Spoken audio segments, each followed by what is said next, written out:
Hey, everyone. I'm Kristina William. How this one ends, you'll never guess. You've always been my rock, Kay, my brother Nathan said, pulling me into a tight hug after sharing the big news of his engagement. We were sitting in our favorite coffee shop, the one that had been our refuge during the stormy days of our parents' divorce. The familiar scent of espresso filled the air, mingling with memories of late-night talks and unspoken promises. I can't wait to meet her. You've been so secretive about Victoria these past few months, I teased, taking a sip of my caramel latte. As a wedding planner at LA events, I'd seen countless love stories unfold, but nothing compared to witnessing my big brother this happy. She's amazing, Kristina. A corporate lawyer, sharp as a tack, and she even gets my weird sense of humor. Nathan's eyes sparkled as he scrolled through photos of her on his phone. A week later, I met Victoria Chen at an upscale restaurant downtown. She greeted me with a warm smile, her designer outfit perfectly tailored and coordinated. "Nathan's told me so much about you," she said. "And he hasn't stopped talking about you," I replied, laughing. "I hear you're the rising star at LA events." "Oh, he exaggerates," I said, brushing it off. "But I do love what I do." Victoria leaned in, her polished demeanor softening. "Would you consider planning our wedding? I know it's a big ask." "Are you kidding?" "I'd be honored, and of course, I'll give you the family discount." From that moment, Victoria and I became a team. We spent hours poring over portfolios and brainstorming ideas. "These centerpieces are exactly what I imagined," she gushed during a planning session in my office. "You really have an eye for elegance." Even my mom, Diana, couldn't contain her excitement. "My two babies, all grown up," she said during a family dinner, dabbing at her tears. "Victoria, sweetie, you're exactly what this family needed. And Kristina planning the wedding? It's perfect." "Mrs. William, you're too kind," Victoria replied graciously. "Kristina's been incredible. I showed her work to my colleagues. They were blown away." Nathan laughed. "Remember when we used to plan weddings with your Barbies?" "Yeah," I said, rolling my eyes. "And you always insisted on being the officiant instead of the groom." The initial planning was a dream. Victoria and I clicked over color palettes and venue options. One day, while surrounded by fabric swatches and inspiration boards, she confided, "I never had a sister. This means so much to me." "Well, you've got one now," I said, genuinely touched. "But perfection has a way of cracking." "Kristina, darling," Victoria snapped during our fourth venue walkthrough, her tone icy. "These centerpieces won't do. I specifically asked for pure white orchids, not this ivory nonsense. And the table numbers, gold?" I clearly said silver. I took a calming breath and pulled out my phone. "Actually, you requested gold 3 days ago. I have the email right here." "Oh, sweetie, you must be confused. All this wedding planning must be overwhelming for you. Perhaps we should hire additional help," she said, smirking while texting on her phone. Later that evening, Nathan called. "Kay, Victoria mentioned you seem stressed. Maybe you should take a step back." "What?" "Nathan, I'm fine. She's the one changing everything every other day." "Come on, sis. She's just trying to make everything perfect. You can be a bit controlling sometimes." The next morning, my assistant rushed into my office.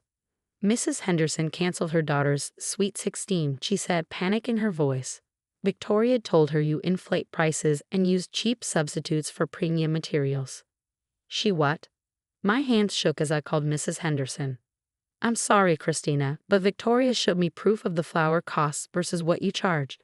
I can't trust someone who deceives clients." Fuming, I found Victoria at her favorite cafe, typing away on her laptop. "We need to talk. Now." "About what, sweetie?" she replied, her saccharine smile making my stomach churn. "Stop sabotaging my business," I demanded, my voice steady despite the fury rising within me. "The accusations you made to Mrs. Henderson." "Lies." "I simply shared my experience as your client," Victoria said smoothly, not looking up. "It's not my fault if others find that information valuable. You're trying to ruin everything I've built." "Don't be dramatic, Kristina. Nathan always said you had a flair for exaggeration.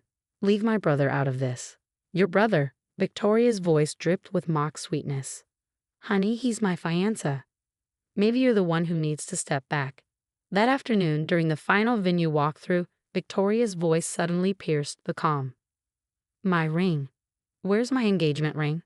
I just had it." Panic swept through the room as we all started looking around. Then she turned to me, her face contorted with fury. "You," she hissed, pointing an accusing finger. "You've been jealous since day one. First my wedding, then my clients, and now my ring. Are you insane? Why would I?" "Security, check her bag," Victoria screamed, drawing the attention of everyone nearby. Two security guards approached, exchanging uneasy glances. One cleared his throat. "Ma'am, we need to check your belongings." "This is ridiculous," I protested as they searched my purse. But when they opened a seldom-used side pocket, there it was, Victoria's $25,000 engagement ring. I knew it. Victoria's eyes gleamed with triumph. "Call the police." "I didn't put that there." My voice shook with disbelief. "Victoria, you're setting me up." Nathan arrived just as the police were snapping handcuffs around my wrists. "Kristina, how could you?" he asked, his voice a mix of anger and disappointment. "Nathan, please, you know me. I would never." "Save it for the judge," Victoria interrupted, clinging to Nathan's arm. "I trusted you like a sister." As they led me out of the venue, I caught a glimpse of Victoria's reflection in the glass doors. For a brief moment, her devastated expression slipped, revealing a satisfied smirk that sent a chill down my spine. The next morning, I shuffled into my mom's house, still wearing the same clothes from the jail. "She's been released on bail," I overheard her telling someone on the phone. "No, I don't believe Kristina would ever." She paused, noticing me. "I need to call you back." Victoria's sugary voice played from a news clip on my laptop. "She must have felt guilty and returned the ring while I was sleeping," she said, feigning heartbreak. "It's sad, really. I only wanted her to be part of our special day."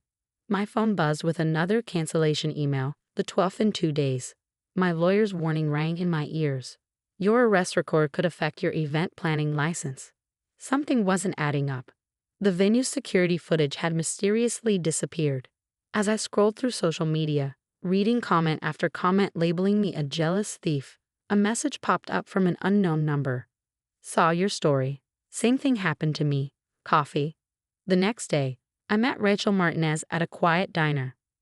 "I was a wedding planner in Boston 3 years ago," she began. "Victoria Chen was my client too. She accused me of stealing family heirlooms during a venue visit. They'd magically reappeared later, but my business was already ruined." "Wait, Boston." She told everyone she was from Los Angeles. Rachel smirked.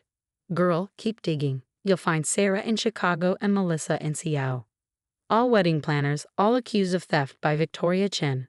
Over the next week, I made call after call. "Yeah, Victoria Chen worked at Morgan and Reed here in Chicago," a paralegal whispered over the phone. "Left suddenly after client money went missing. The firm kept it quiet to avoid scandal." In Seattle, a former colleague confirmed a similar story. "She disappeared before the audit was complete. We heard she moved east." By the time I pieced everything together, my hands were shaking. I dialed Nathan's number, but it went straight to voicemail. "Nathan, please, there's something you need to know about Victoria. Just call me back." My mom brought coffee into my home office, where papers and notes covered every surface. "Honey, what's all this?" "Evidence," I said, motioning to the chaotic piles. "Victoria's done this before. Multiple times. And there's more." A sharp knock at the door interrupted me. A man in a suit stood on the porch, flashing a badge. "Miss William, I'm Agent Carter with the FBI. We've been investigating Miss Chen for wire fraud and embezzlement across state lines. We'd like to ask you some questions." Tears welled in my eyes. Finally, someone was listening. "And Miss William," Agent Carter added, "don't leave town.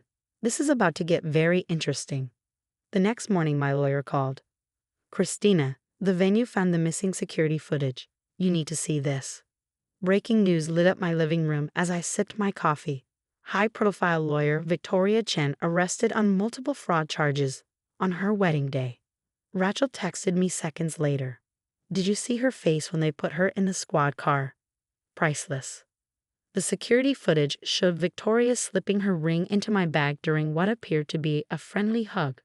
Combined with testimonies from Rachel, Sarah, and Melissa, the case against her was ironclad. Nathan called me for the first time in weeks. His voice cracked. I found transfer documents. She was planning to clean out my accounts right after the wedding. I'm so sorry I didn't believe you." You were in love, I said softly.